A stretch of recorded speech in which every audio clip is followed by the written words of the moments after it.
Aujourd'hui, je vais vous parler de mes pierres et plus particulièrement de la manière dont je les choisis.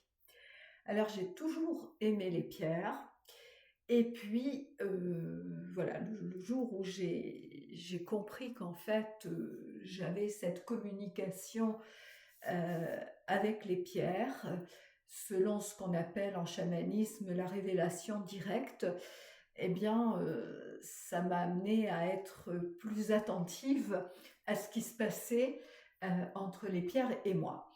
Donc en fait, les pierres, lorsque je les choisis, qu'elles soient dehors dans la nature ou que ce soit dans un magasin parce que je vais acheter une pierre qui me plaît, bah, c'est le coup de cœur. Voilà, ça s'explique pas, c'est pas rationnel, ça peut être sa beauté, ça peut être la forme, ça peut être l'énergie que je sens, il y a pas de mots, je ne sais pas.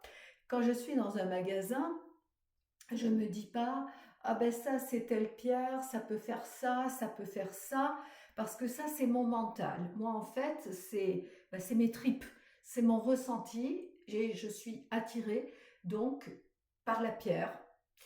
Alors, est-ce que je suis attirée ou est-ce que c'est la pierre qui veut venir chez moi? Je ne sais pas, peut-être des deux. Et ensuite, eh bien, lorsque j'ai cette pierre, euh, j'ai envie de dire, c'est un peu comme un animal. On ne prend pas l'animal, il y a un respect. Donc, c'est la même chose pour mes pierres. Donc, j'ai un certain protocole lorsqu'elles arrivent à la maison. Et en tout cas, j'ai toujours une phase de reconnaissance mutuelle. C'est-à-dire que il y a une phase d'acclimatation entre moi et la pierre et moi. Hein. Et je dis bien, ça va dans les deux sens. Et cette phase, elle peut être extrêmement rapide, de quelques jours, voire immédiate dans certains cas, mais sinon de quelques jours à quelques semaines, voire quelques mois.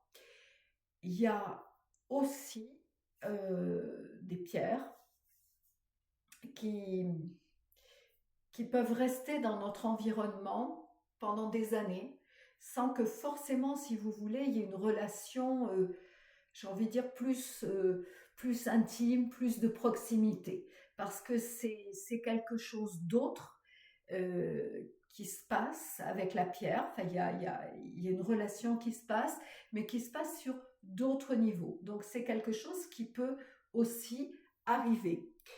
Et j'ai également certains types de pierres que je ne peux absolument pas garder à la maison. Donc, ce qui fait qu'au départ, j'en avais eu de très belles que j'avais payées cher à l'époque. Et puis finalement, ben, je les ai envoyées à ma sœur.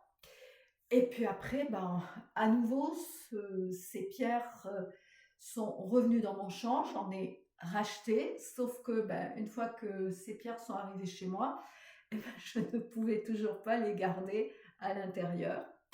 Donc, du coup, elles sont dehors, donc elles ont leur maison. Voilà, j'ai des pierres qui ont leur maison et qui n'entrent que lorsque je travaille spécifiquement sur certaines choses. À ce moment-là, elles rentrent. Donc, voilà ce que je peux vous dire de cette relation, en tout cas de cette acclimatation avec les pierres. C'est vrai que les pierres apparemment sont inertes euh, et du coup on peut les voir comme un objet. Moi je les vois vraiment différemment, je les vois comme une entité. Voilà, il y a un être, il y a certaines choses qui fait que on a cette forme, enfin j'ai cette forme de relation euh, avec les pierres. Alors c'est pas moi qui suis allée les chercher. En fait, c'est elles qui sont venues me chercher pour ce type de relation. À bientôt.